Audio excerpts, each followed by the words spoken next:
I recently had a subscriber ask me, what is the best way to prepare for an exam? So in this video, I'm going to give you some tips on how to prepare for the NREMT, the New York State exam, and beyond. It's pretty simple. Now, first and foremost, I want to tell you, I have not taken the NREMT, but I am a medical doctor, and I spent years upon years on taking exams on organic chemistry, physics, pathophysiology of all different types of diseases, and I'm pretty much an expert test taker from all of the exams I've taken in the past. These are my tips for you to pass EMT school, pass EMT exams, paramedic school, and paramedic exams. It's pretty damn simple. The first thing I would say is that the only things in life that are difficult are those that you're not prepared for. So if you ever took an EMT exam or paramedic exam or any type of exam and you failed it, it's probably because you weren't adequately prepared for it. So I'm going to break down to you in this video how to prepare for exams. For example, if you had to enter a karate tournament, would you train in boxing? No, that's a horrible idea. You need to be familiar with the rules of the karate tournament, the competition, and how to gain points so you'll be able to pass. So when you study for an exam, it's the same exact thing. You can watch videos till you're blue in the face, but until you do practice questions, until you do questions that are similar to the ones that are going to be in the exam, unless you watch videos that have and break down questions that are similar to the ones you see in the exam, you're not going to be adequately prepared. You can read the textbook till you're blue in the face. But at the same time, if you're not doing questions related to the exam you're going to take, practice questions at that are legitimate practice questions, you're not going to have the best chances to pass the exam. The next thing I would tell you is, if you're going to use any type of study sources, use the source that's going to be tested. So for my people in New York State that are going to be taking New York State exams, like the New York State Department of Health EMT exam, the New York State Department of Health Advanced Life Support Provider exam, my suggestion to you is read the New York State Unified Protocols. Go through it. Go through the general operating procedure. Go through the appendices. Go through the entire protocol for each level, because you're going to be tested on what the CFR is supposed to do, on what the EMT is supposed to do, and what the paramedic is supposed to do.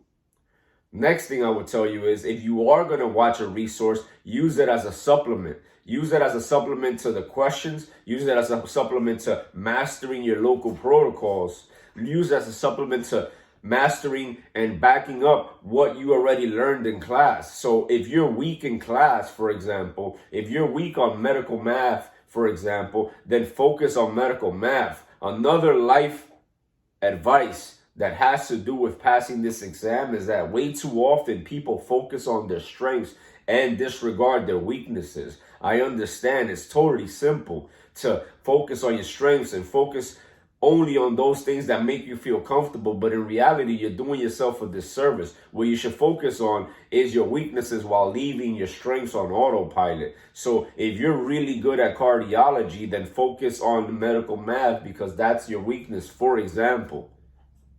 So when you're studying, focus on your weaknesses, especially the high yield. High yield is something that's for sure going to come out in the exam. For example, if you're going to use a paramedic source, I would suggest you use the Paramedic Coach.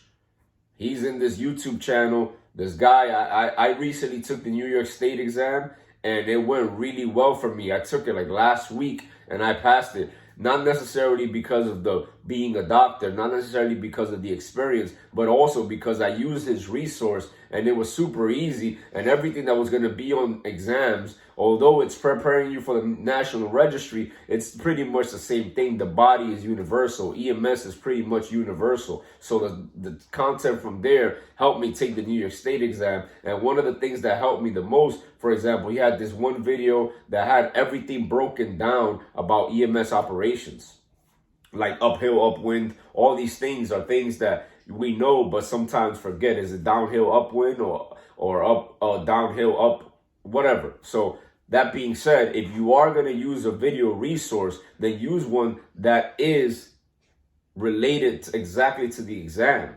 And when you use it as a supplement for the questions. Yeah, so when I use his videos, I didn't really watch videos on my strengths. I watched videos on my weakness, like EMS operations. What is the triage guy is supposed to do in a mass casualty incident with 400 or 500 patients. Although I could deduce it, I want to know the text word by word that they're looking for on the exam, so I'm able to get the points for that question.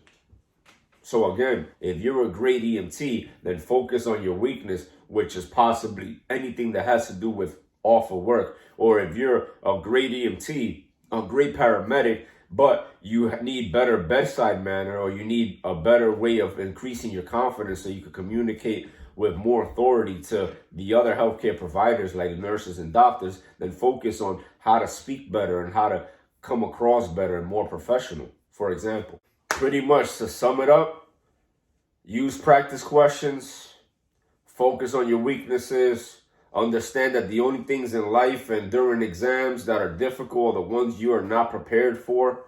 And last but not least, if you're going to use a video supplement, use one that's extremely linked or very much linked to the thing that you're going to be tested on. And last but not least, master your local protocols, because most likely the test you're going to be tested on and the questions they're going to be testing you with are related to your local protocol. All right, guys, I hope this helps. Peace.